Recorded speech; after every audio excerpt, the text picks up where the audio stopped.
course. Miss Day, if you're nasty, what's up? But gotta put that plug out there. Talking about like money and credit for me and my ex-husband was not a thing for real up until probably like maybe 3 years ago. And we were together for almost 10. So it's like once I started my credit repair business, I'm like, all right, my credit popping out, and then his ain't. And it's like, we got to get it together. Right. But it's so uncomfortable for us to talk about. Yeah. Like, it's so uncomfortable. Why do you think that is?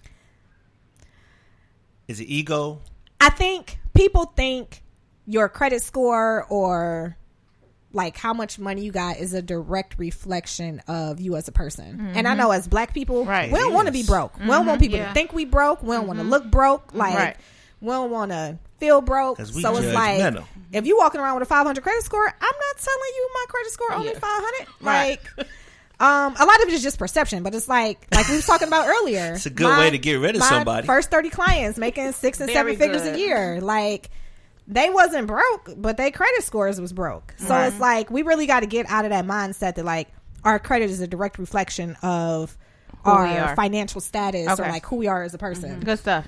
But I tell people like, hey girl, I blew 30K quick. Like, credit score ain't go nowhere. I tell people that because I get people, especially now since I'm still doing my intake consultations, that they'll get on my line like, Irene, my credit score is so bad. And it's like, that's cool, but did you spend $30,000 trying to fix it and it was still bad? Like, because that's my story. Okay. And I'm pretty sure your story ain't worse than my story. Right. So I'm very transparent about my credit journey, how I got here today, and we need to hear these stories. Right. You know what I'm saying? You like, need it. Representation is everything. You know what I'm saying? Yeah. Seeing people that were in our situations or seeing people deal with similar problems and then seeing them overcome those problems. Like, we need to see that in all aspects of life, like not just credit wise, not just financially, but like personally, professionally. We need to see that. Right. So I'm a huge advocate of telling my story and just letting people know, all right, credit might be shit right now, but if you do what you need to do, we can overcome that. Okay. Do you I'm sorry. Let's switch it just a little bit. Okay. Let's talk business. Okay. Let's talk business credit. Okay. So as a up and coming entrepreneur, like, how do you develop that business credit? First of all, you want to make sure that your business is a business on paper. Okay. I think a lot of us Black people, we are just magical. You know what I'm saying? Like, we can make sugar out of shit. Yeah. Put some sprinkles on and make it look real good. But when it comes to like call it chitlins, you funny. But when it comes to like the back end stuff, like really running our businesses like businesses, really getting our businesses structured like businesses, we fail at that tremendously. And that's a huge part of starting your business credit profile. It's just making sure that your business is actually registered as a business with the Secretary of State, making sure you have an EIN number with the IRS, making sure you have a business bank account, making sure you have a website. And y'all be surprised, like, this little stuff, like, I've seen people actually be denied business credit because they had a business, had a website, had a business bank account, but then they had an @Gmail address. Okay. It's like, you have to consistently across the board look like a business. I don't care if you got 2 clients or 200 clients. Like, so give us the steps again. What do we need to do? You need to register your business as an actual business entity with the Secretary of State. Okay. You need to get EIN number. Okay. You need to have a business bank account. Okay. Like, you have to bank like a business. Got you. What else? Website. And it don't matter if it's brick and mortar, if it's service based, you need a website. Got you. You need to have a professional email address. Okay. No, not at TT. No at Gmail. No at Yahoo. No.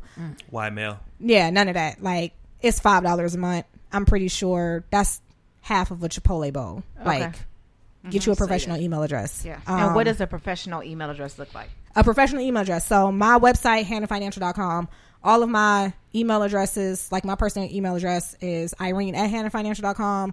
My customer service team, contact us at hannahfinancial.com. Everything uses my website domain. So what if that domain isn't available though? You can get it in a bunch of different variations. Yeah. Okay.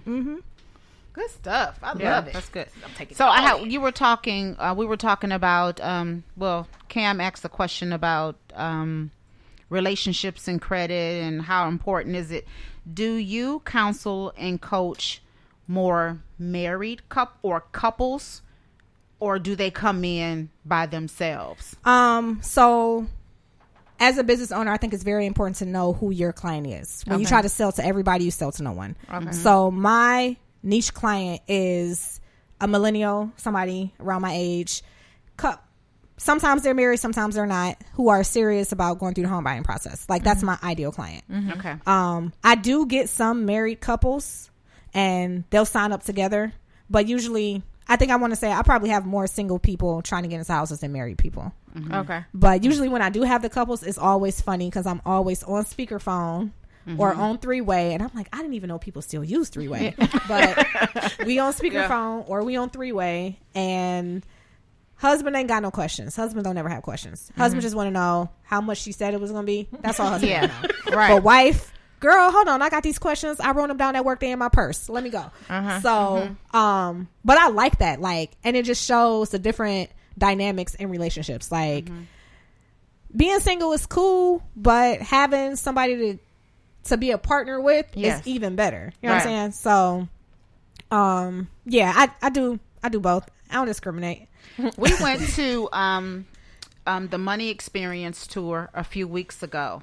Yeah, Ward 7. Yeah, in Shout Ward out 7. to Bashir. Yeah, and it was really amazing how they broke down how much we spend in rent for someone else's property. And people think it's so hard to get into their own homes or to buy their own homes. And tell us how easy it is. The biggest battle with home ownership, especially with us, is that we just don't want to do the pre-work. Like, I'm a huge believer of anything worth having is worth working for. Like, you got to work for it. It's easy to go rent a house. You know what I'm saying? Let me pay my deposit, pay my first month's rent. But like, all of the things you have to do pre-home ownership, like, you got to make sure your paperwork is in order. You got to make sure your bank accounts is in order. We just don't want to do that work. And I think that's where, I'm not going to say a huge part, because it's a lot of other stuff going on, like redlining, all that type of stuff, not knowing about the home ignorance. But a lot of it is just, we don't want to do the work. And it's like, I think because it puts a mirror to you.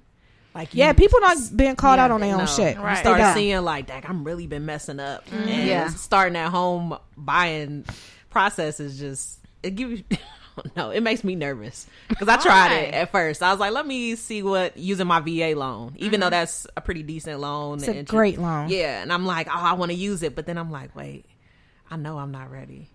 But I know with Hannah Financial. Yes. And then that's another thing. So when you get started with us, we ask you, like, what are your credit goals? So if you are somebody that's like, oh, I just want to have a better credit score, I don't even take you as a client, because you're not going to do the work on your end to make sure you are getting these credit score increases while we're getting these deletions. Right. Put it all on you.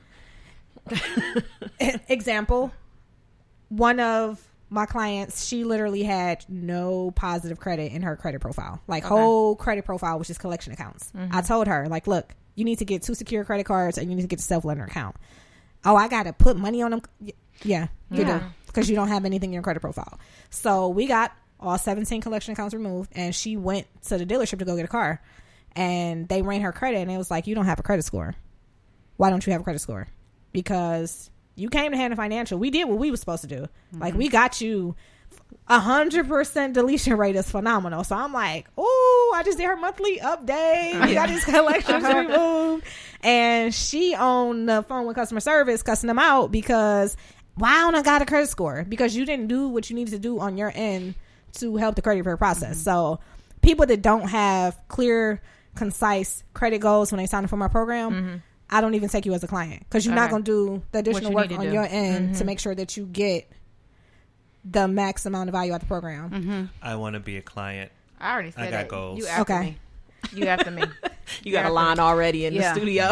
You after me. We're coming. As a couple. Listen, No three-way calling. I got y'all. Not at all. I got y'all. They're gonna be like, you make house calls. Yeah. Oh yeah. Listen, Do a group. It's serious. Credit is serious, and it's sure. you know it's the way of the You world. said you see a lot more millennials. yeah. That's Oh, awesome. here you That's go, a good Cam. thing. I mean, that's what I want because we get a bad rep. We do. We get a bad rep that we don't know what to do with our money. We got the weight of the world on our shoulders. Exactly, because everything's about the millennials. So Everything. Listen, I got one question. What's though. up? We talked about credit. We Right. talked about business credit. What else can we do to help improve our financial standing as a people?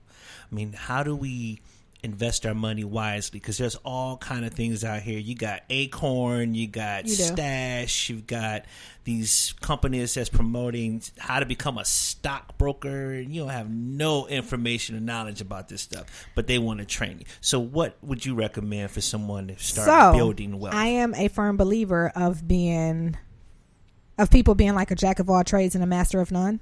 Really? I am a master of credit. Okay. So I couldn't tell you about investing. Okay. None of that. I'm getting into real estate. I got my real estate license in March. Man, I see all over the place. Let me tell you, I got a bad habit of like seeing stuff and getting excited about it and then be like, let me do it. I like that. We all Good. do Yeah, that. like, I took my real estate classes in December and I don't want to sell no damn houses. That's not what I want to do. That's not what I want to do. So I just have a license for no reason whatsoever. But you got it though. Yeah. And you trust the process. You went through it. And, I did. Yeah. But And it then helps we you know understand the game, though, too. Purchasing a house. I know what they taught us in real estate school. Okay. So would you be more inclined now to buy a commercial property, house your business in it, and simultaneously rent out the other parts of it? Yes. Hold your thought. Ooh. I'm sorry. Oh. We got to take a break. Okay. We're going to come back. You listen to the Drip Podcast. We on break. It's the smoked turkey ribs. It's the sauce. It's the service. Triple S, smoky sweet soul. Are you looking for a quick bite to eat for lunch? Or maybe someone to provide food for your next get-together or meeting? Why don't you try Smoky Sweet Soul? Our award-winning cuisine is certain to hit the mark. Call us at 216-338-0518 for catering or to schedule the food truck to come to your job or special event. Check us out on Facebook, Instagram, or at www.smokysweetsoul.com. That's SMOKYSWEETSOUL. Everybody loves it. Smoky Sweet Soul. Come hungry, leave happy.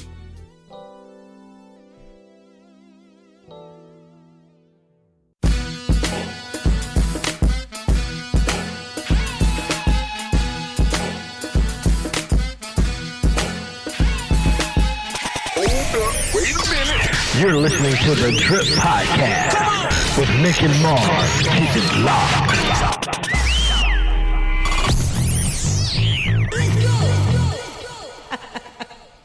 Hey, everybody. We're back with the Drip Podcast. On the mountaintop. Yeah. Hello. So, So corny. do you remember The old question. Yeah. Oh, what's going on here? Give it to me one more So time. bet- Can we turn it down? We've talked about credit personally. We talked about credit as a business. What do we do now to be able to build from, say, for example, other ways? And I gave you the example of you just got your real estate license, right? With your real estate license, what do? Buy a commercial property, house your business in it, rent out the other properties. Would you use your real estate license for that? Or I would get a realtor just because I don't want to sell houses. But as a just knowing how like money works, real estate works, like 90% of the richest people in the world are rich from real estate. I'm buying everything. Okay. Commercial property for sure. But I really want to just buy up the block, especially with Dope stuff. especially with like the opportunity zones. Like if you buy houses or if you invest in the Glenville community, for instance, Most definitely. long-term resident, you know what I'm saying? Like I just moved downtown Saturday.